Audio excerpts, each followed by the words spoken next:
Oi, gente, eu sou o professor Bené Lobão, de Biologia, aqui do Biologia Sob Controle, e hoje a gente vai responder a prova do SSA2 da UPE, prova para alunos do segundo ano do ensino médio aqui no estado de Pernambuco, Universidade de Pernambuco.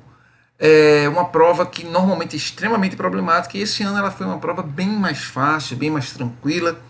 Problemas que tiveram nela não são problemas sérios que causem uma anulação de questão ou troca de gabarito, nada disso, está tudo ok com relação ao gabarito, mas vamos comentar um pouquinho sobre elas. Antes de comentar a prova como um todo, eu vou já responder questão por questão, bem rapidinho aqui, uma questão atrás da outra, não vou entrar em muitos detalhes. Se você tiver alguma dúvida, coloca aqui no comentário sua dúvida. Se você é um aluno que é do SSA1, é importante que você assista isso aqui, porque ano que vem você vai fazer uma prova do SSA2 e você já tem uma ideia de como é que acontece essa prova. Se você fez a prova do SSA2, é importante que você veja esse vídeo para ver as questões e saber o que é que você errou, como é que você se saiu com relação a elas e por que errou, se errou. Se você é um aluno que vai fazer SSA3 no ano que vem, ou que você já está no terceiro ano, ou que vai fazer Enem, também é importante que veja a resolução das questões para lembrar dos conteúdos, é muito importante. Então vamos lá, vamos fazer essa prova rapidão aqui. Ó. A primeira questão da prova foi essa questão de botânica, que deixa eu aparecer aqui embaixo. Ups, estou tirando coisa errada, sou eu que quero sair. Aqui. Beleza. Essa questão sobre botânica, que fala sobre a aloe vera. Essa, para mim, foi a questão mais problemática da prova, por sinal. Porém, é uma questão fácil. Não vou ler tudo, não. Ela fala sobre a aloe vera e fala sobre a substância que é tirada dela, com propriedades medicinais, antioxidantes, anti-inflamatórias, né, que é a baba, né, da babosa. Não é isso?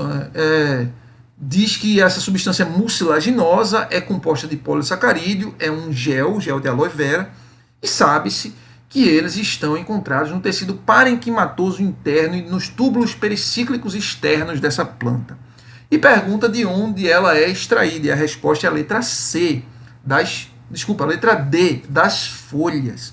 É meio óbvio, a babosa é retirada das folhas. O problema é que para o aluno que não sabe de onde se tira a babosa por conhecimento popular, a baba é tirada ali da folha da babosa, eu sei como ela é e tal, já vi na televisão e tal.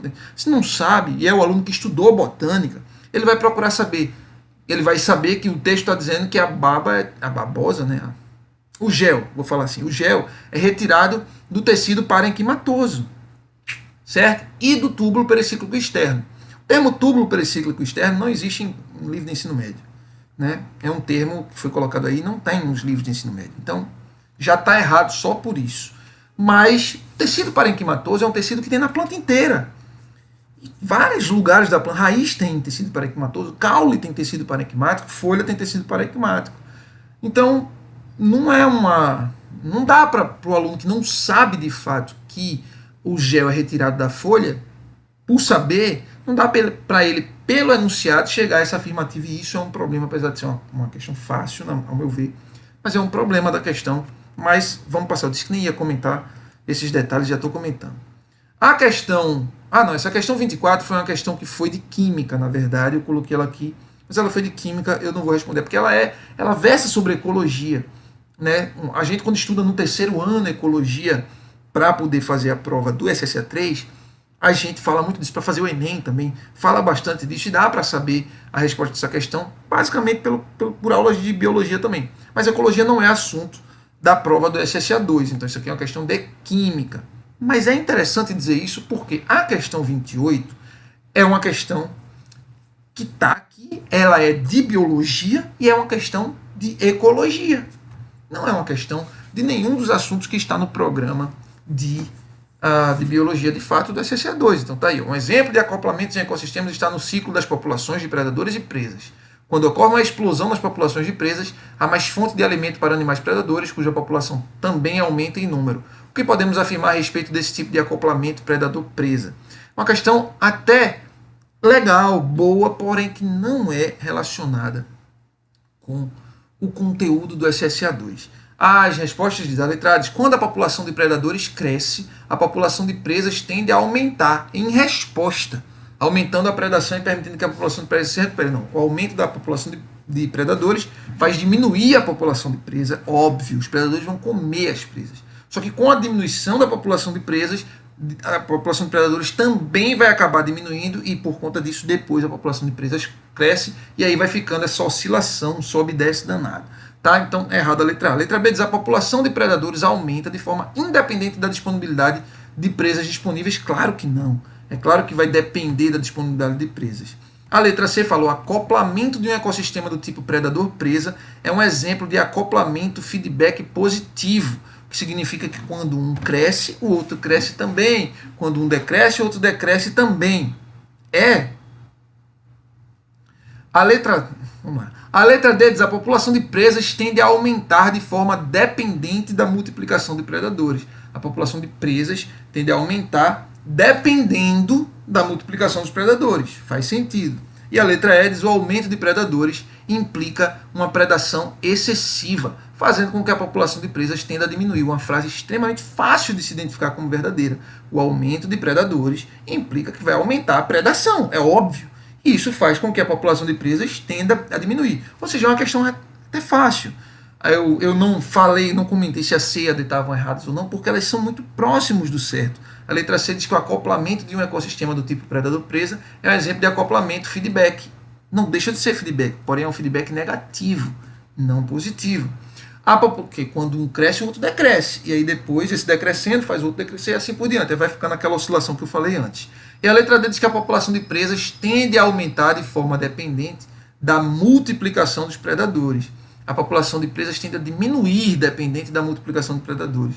Acaba sendo meio certo o que está dizendo na letra D, mas a letra A ela é muito clara. Ela diz muito claramente uma verdade incontestável. É a resposta. Questão fácil. Problema da questão é que ela é de ecologia. Esse assunto não é assunto do SSA2. Então, cabe recurso, sim.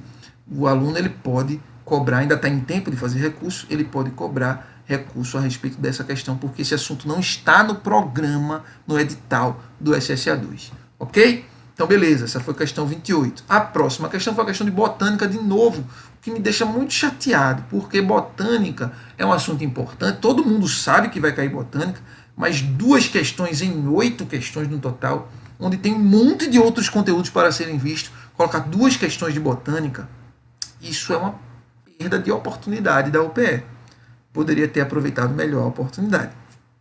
Mas enfim, é uma questão que fala sobre o desenvolvimento de uma planta, o pezinho de feijão, e ele pergunta, né, mostra aí o desenvolvimento, as estruturas, e ele pergunta...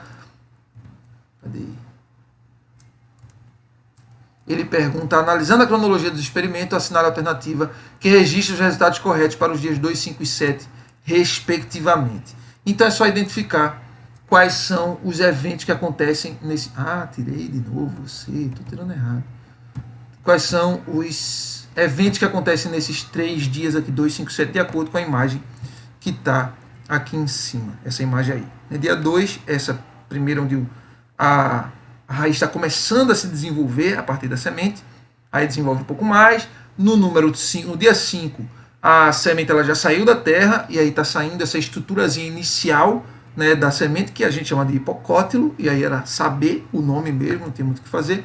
E no dia 7 já tem as folhas começando a serem formadas, é o que a gente tem exatamente na alternativa A, onde diz alongamento da zona lisa da raiz, alongamento do hipocótilo, e o desenvolvimento das folhas é o que acontece nesses 3 dias. É muito direto, não tem nem o que a gente falar o que não é nas outras alternativas, porque é exatamente o que acontece no desenvolvimento aí, está na alternativa A. Ok? Então vamos passar para a próxima já, que é essa questão sobre programa de saúde, na verdade, aspectos sociais da saúde, relacionando aí a doença causada pelo vírus de influenza H5N1, que é a gripe aviária, que teve um surto esse ano de 2023 e muito coerentemente, muito atualizado, o SSA coloca essa questão interessante, onde ele cita a portaria número 587, que foi onde houve a declaração do estado de emergência no país, mas não foi nessa portaria, por exemplo,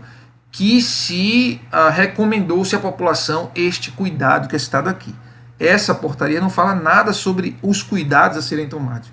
Fala sobre declarar estado de emergência, tá lá na portaria. Tá? Mas ele diz assim, organizações internacionais alertaram os países da América do Sul e Caribe nesse sentido, recomendou-se. E essas recomendações a gente fala em sala de aula, quando a gente dá o conteúdo das doenças e tal, sobre as medidas profiláticas e formas de se evitar uma doença. E aí, interessante que a resposta está na letra C, onde fala evitar manusear aves migratórias ou silvestres encontradas mortas, que é aquela casca de banana nas outras alternativas, de muita gente achar que a gripe aviária poderia ser pega com a pessoa ingerindo carne de aves. E não é assim, é com as aves silvestres. Isso foi muito dito nos jornais. Na televisão foi falado muito isso esse ano, quando a gripe aviária começou a ter o seu surto. Então, o aluno antenado conseguiria chegar a essa resposta com certa facilidade.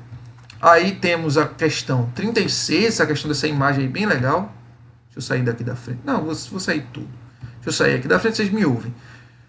Mostra essa imagem onde tem um polvo reclamando que o mar está muito sujo, tem um peixe com uma garrafinha na sua cauda, outro peixe com uma sacola na sua cauda e um peixe azul comendo aí algum tipo de sujeira, um OB, na verdade aí uma sujeirinha está entrando na boca dele, o peixe azul, e a peixe-mãe está chorando, enfim. Está falando sobre descarte de resíduos. O SSA2 traz isso como um assunto novo, né? É assunto novo do SSA2, essa coisa do descarte de resíduos para o SSA2, mas zoologia, tem muito mais de zoologia do que de descarte de resíduos nessa questão. Então acaba que ela não ficou fora do que já se esperava, uma questão de zoologia. E ele pergunta, aponta a alternativa que aponta, assinala a alternativa que aponta um problema ou solução associado corretamente às características dos animais. Então fala sobre os animais. E aí se tornou extremamente fácil, porque por eliminação você vai tirando as coisas que são absurdas.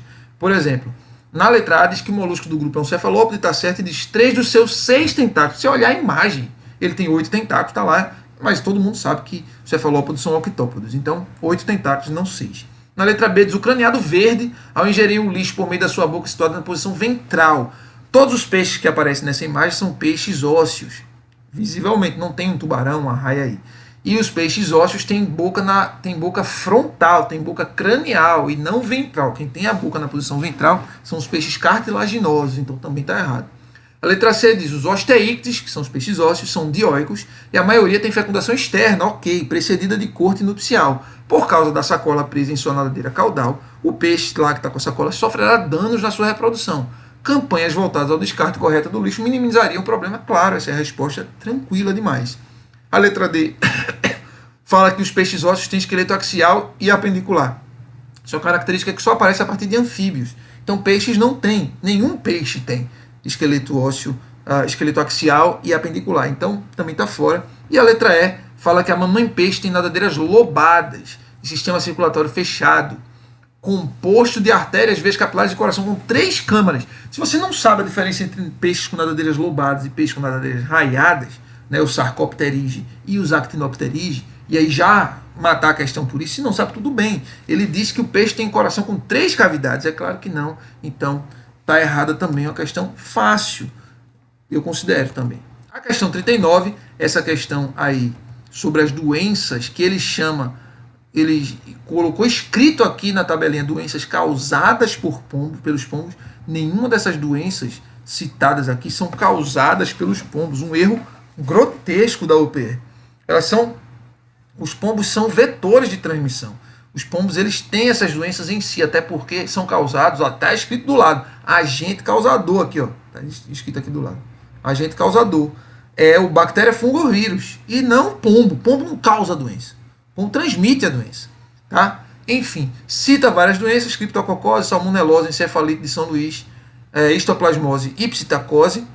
Então cita essas doenças, fala algumas coisas sobre elas, por exemplo, na psitacose, por exemplo, que não é uma doença muito conhecida, muito falada, mas diz é causada pelo procarioto, Chlamydia psittax.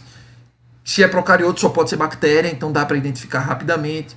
A salmonelose, que é uma bactéria também, a salmonela todo mundo já conhece, então fala também que é em forma de bastonete, então dá para saber que é uma bactéria. A criptococose, eu quando dei aula de fungos eu falei sobre criptococos, né? Então, causada pelo Cryptococcus neoformans, né? E ele diz levedura. Então, se a levedura é óbvio que é um fungo, enfim. Fica fácil identificar qual é cada agente causador, e só isso já responde a questão. Eu não vou nem ler as profilaxias, medidas de prevenção e controle que tem aqui, porque só com as informações de lá da outra imagem já é suficiente para responder, porque a gente vê aqui na letra A, grupo 1, criptococose é o fungo, encefalite é bactéria, errado, encefalite é uma doença viral. Grupo 2, criptococose fungo, ok, psitacose bactéria, ok, tá certo, não vi aqui a medida se tá certa, mas vamos ver o resto. Grupo 3, salmonelose e bactéria, certo, histoplasmose vírus, não, histoplasma é um fungo, então errado. Grupo 4, salmonelose e vírus, a gente já sabe que salmonela é bactéria, então tá fora. Psitacose fungo, também não, é uma bactéria. Encefalite, vírus, ok. Histoplasmose, bactéria, não. Histoplasmose é fungo, enfim. A gente elimina todas as outras e fica com a resposta letra B, mesmo sem ler as profilaxias. Ok? Então, também uma questão fácil. Bom, aqui a gente tem a questão 42, que foi essa questão de ciclo menstrual. Vou tentar fazer ela direta. Ela é uma questão mais para ser resolvida por eliminação. Deixa eu botar eu aparecer de novo fora aqui. Ela é mais para ser feita por eliminação. Tem aqui no canto a tabela, né, a imagem com a variação dos hormônios, que é útil para, mesmo que você não soubesse, se você olhar na imagem e ler a legenda, você vai identificar onde estão os hormônios, as variações, e aí fica fácil identificar a resposta da questão. E, bom, vamos direto. Ele fala sobre o ciclo menstrual e pergunta sobre o controle hormonal, assinala a correta. A letra A diz: as mudanças fisiológicas que ocorrem durante o ciclo menstrual podem influenciar no cotidiano. Certo, claro. Como menor retenção de água, não, já está errado. Maior retenção de água. Alteração nas proporções de sódio e potássio, sim. Antes da menstruação, trazendo um aumento de peso, pode trazer aumento de peso ou perda, mas já está errado quando ele disse menor retenção de água. E temperatura baixa durante a ovulação, tem um período que fica com a temperatura mais baixa, tem um período que há uma elevação da temperatura também. Então, mas está errado quando ele diz que há uma menor retenção de água. Não. A letra B diz: no início da fase folicular, a concentração de estrogênio e progesterona é alta. Também já está errado. No início está baixa, e isso dá para ver aqui, ó, no gráficozinho, bem aqui embaixo de onde eu estou aqui. Dá para ver a concentração de estrógeno, que são o laranjinha e o azulzinho pontilhado, é a progesterona, isso. O azulzinho pontilhado é a progesterona, bem aqui embaixo de onde eu estou. Então, é baixo no início, depois é que vai ter elevação. Então já está errado também a letra B. A letra C, que é a resposta da questão, diz: ao se usar o método hormonal combinado de estrogênio e progesterona para anticoncepção, para evitar engravidar, ocorre um bloqueio do eixo hormonal. Óbvio, você força a ação do progesterona e do estrogênio ali. No início era para ele estar baixo, aí você coloca em grande quantidade, você vai forçar um bloqueio desse eixo hormonal. E o feedback vai ser prejudicado, que é esse eixo que liga o hipotálamo, a hipófise e o ovário, com consequente parada dos hormônios. Os hormônios param de fazer o que estão fazendo, e não ocorrência da ovulação e da descamação do endométrio, certo? É basicamente isso que acontece de fato. Vamos para a próxima questão, porque aqui tem a letra D e a letra E, mas eu não vou nem falar dos erros para a gente poder adiantar. Vamos para a questão 45. A questão 45 foi essa aí, que fala sobre o sistema cardíaco, né, sistema circulatório. Mostra aí o coração, não vou me demorar nela, porque ela também é uma questão bem fácil. Né? Se a gente perceber, por eliminação, fica fácil identificar aqui. Ó, os fios do eletrodo são inseridos por um vaso sanguíneo conhecido como aorta. Número 1, A1 não é a aorta, é só olhar a imagem. Então já está errado. A frequência cardíaca é controlada pelo nosso atrial localizado no átrio esquerdo. Não, é no átrio direito, então também está errado. Após a passagem do impulso elétrico durante a diástole do ventrículo, não é durante a sístole ventricular. Letra D fala: o marca-passo funciona como sensor, detectando ritmos anormais do coração, e como estimulador, enviando e transmitindo informações elétricas, normalizando o ritmo cardíaco. Essa é a resposta da questão. Mas mesmo que eu não soubesse, eu já eliminei a B e C, e a letra E diz: as emissões do celular interferem nos impulsos elétricos do marca-passo inserido abaixo da clavícula, prejudicando as funções das veias pulmonares número 7, quando na verdade o que é o número 7 são as artérias pulmonares. E da veia cava superior número 8, quando o número 8, na verdade, é a artéria aorta. Basta olhar aqui na imagem. Então, é uma questão que foi fácil também. Também é uma questão fácil. E, finalizando, é o seguinte, gente. essa prova, ela foi uma prova fácil, uma prova que, diferente do normal, diferente do que acontece todos os anos com SSA, com o UPE, com SSA 2 especificamente. Uma prova fácil, uma prova tranquila, uma prova que dá para achar as respostas através de eliminação das questões dos erros das outras afirmativas. Fica fácil resolver essa prova. O único defeito que eu achei nessa prova foi aquele negocinho lá da questão de botânica da aloe vera, que tem um erro. Mas fora isso, tá ok. Também não gostei muito da distribuição, né? O fato de ter duas questões de botânica e uma questão muito paia de zoologia, né? Uma questão ruim. Não ter caído taxonomia, que é um assunto que sempre cai no SSA2, desse ano pela primeira vez não caiu taxonomia, entre outras coisas que não foram cobradas, mas até que teve uma distribuição razoável. Eu acho que foi a melhor prova do SSA2 que já teve. Eu chego a ter essa conclusão. E a mais fácil também. É isso. Espero que você tenha gostado. A gente se vê. Até a próxima.